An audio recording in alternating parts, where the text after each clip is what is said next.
My Utmost for His Highest by Oswald Chambers, January 1st.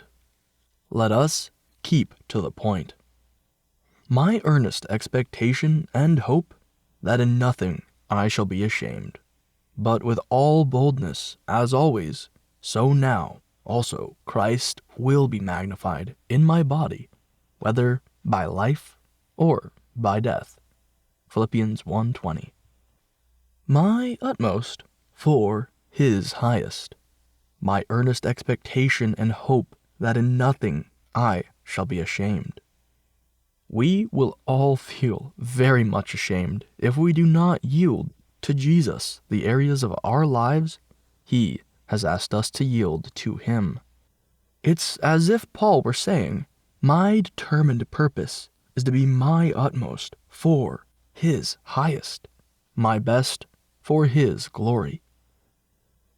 To reach that level of determination is a matter of the will, not of debate or of reasoning. It is absolute and irrevocable surrender of the will at that point.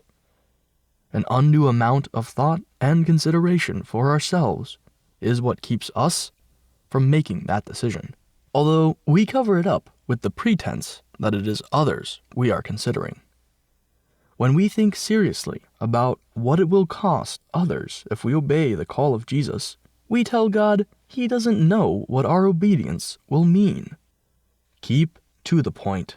He does know.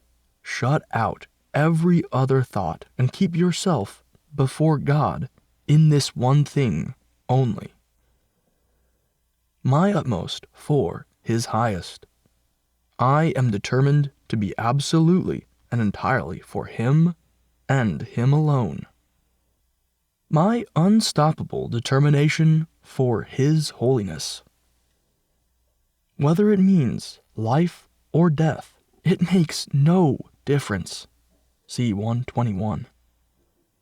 Paul was determined that nothing would stop him from doing exactly what God wanted. But before we choose to follow God's will, a crisis must develop in our lives. This happens because we tend to be unresponsive to God's gentler nudges. He brings us to the place where He asks us to be our utmost for Him, and we begin to debate. He then providentially produces a crisis where we have to decide for or against. That moment becomes a great crossroads in our lives. If a crisis has come to you on any front, surrender your will to Jesus, absolutely and irrevocably.